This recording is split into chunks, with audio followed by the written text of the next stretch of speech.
आर्यमाणं नित्याथर्म अनिष्टि ऋषि अनिष्ट पसंदो अग्नि देवता लाजा होमे विनियोगः। ओम आर्यमाणं देव कन्याग्नि प्रेक्षत सन अर्यमा देवता होमे विनियोगः। आजकल का प्यार बेहद स्वार्थी और मतलबी हो गया है।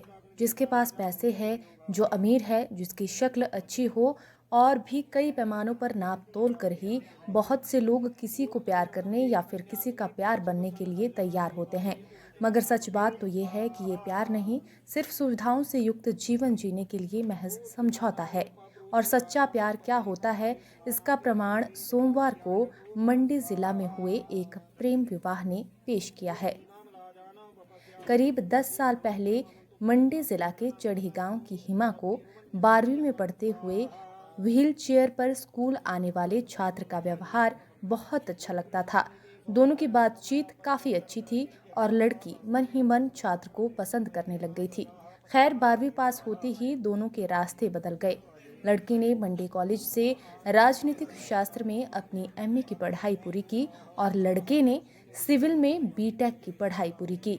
10 साल एक बहुत लंबा वक्त होता है और आजकल के दौर के बारे में कहा जाए तो पसंद और विकल्प हर दिन बदलता रहता है। लेकिन हिमा ने किसी से सच्चा प्यार कर लिया था और उसी से शादी करने का इरादा भी कर चुकी थी। हिमा ने जब शादी के लिए घर में बात की तो अपनी पसंद घर वालों के सामने रख दी। परिवार वालों ने बेटी के निर्णय का सम्मान किया और विवाह के लिए राजी हो गए। हिमा के पिता नोताराम लोक निर्माण विभाग में लेबर का काम करते हैं और उन्होंने अपनी बेटी का विवाह खूब धूमधाम से किया। सभी रिश्तेदारों को शादी का निमंत्रण भेजकर विवाह में शिरकत करने का न्योता भी दिया गया, मगर किसी को इस बात की जानकारी नहीं थी कि दुल्हा दिव्यांग है। फेरों के समय बैसाखियों के सहारे दूल्हे को चलता देख सभी थोड़ी देर के लिए हैरान जरूर थे, मगर दोनों का प्रेम देखकर हर किसी की आंख नम हो गई थी। 2010 में हुआ था एक ट्रक एक्सीडेंट जिसमें 35 प्लस लोगों की डेथ हो गई थी और जिसमें मेरा रियल ब्रदर भी था। मैं पढ़ने में बचपन से ही ठीक था, इसलिए मैं उस वक्त 9th क्लास में था जब एक्सीडेंट हुआ था। इसलिए मेरे मदर फादर ने भी बोला कि तू आगे भी पढ़। लोग तो बोलते रहे कि नहीं अब क्या करना तूने, पढ़ के कैसे पढ़ेगा, क्योंकि मैं व्हील चेयर पर ही था। मेरे को स्पाइनल इंजरी हुई थी और डॉक्टर्स ने बोला था कि अब तो ये पूरी उम्र नहीं चल सकता, व्हील चेयर पर ही रहेगा। पर मेरे मदर फादर ने तभी हिम्मत नहीं हारी और इन्होंने मेरे को पढ़ाने के लिए एक रूम लिया स्कूल के नज़दीक और मेरे को डेली व्हील चेयर पर स्कूल लेके जाते थे। उसके बाद वैसे ही मैं पढ़ता गया, फर्स्ट डिवीज़न से हमेशा पास होता गया।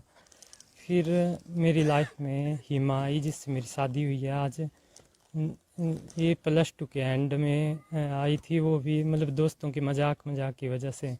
उसके बाद हम बातचीत करते रहे और बस मतलब हमारी लव स्टोरी बन गई। उसके बाद लोगों ने बहुत कुछ किया, मतलब तुड़वाने की बहुत कोशिश की।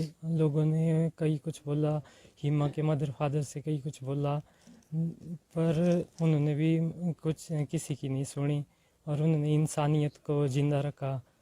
जो मैं बोलना चाहूँगा कि जो इंसानियत की एक मिसाल है वो इनका परिवार है, इंसानियत की एक मिसाल। बाकी तो दुनिया ऐसी ही है सारी। आज हमारी शादी हुई है तो मैं यही बोलना चाहूँगा कि इंसानियत हमेशा ज़िंदा रखें सभी। बाकी चाहे आपकी टांगे हों या कुछ हो, अगर आपके अंदर इंसानियत नहीं है तो आप इंसान भी नहीं है। अभी भी मेरी शादी हुई इनसे पुरस्परा से और यहाँ बाबत में, और हम दोनों साथ में ही पढ़े थे स्कूल में। इनका एक्सीडेंट हुआ था 2011 में और हम मिले थे मतलब +2 के एंड में ही हाँ जी। और अभी मैरिज हुई। फिर हम दोनों साथ में ही पढ़े थे और हम दोनों मतलब बहुत अच्छे फ्रेंड भी थे ना। लोगों ने तो बहुत कुछ कहा पर हम दोनों साथ में ही रहे हमेशा। परिजनों ने तो बहुत कुछ कहा कि लड़का ऐसा है, लेकिन मैंने किसी की नहीं मानी घर वालों ने भी सपोर्ट किया, फिर मैंने किसी की नहीं मानी औरों की।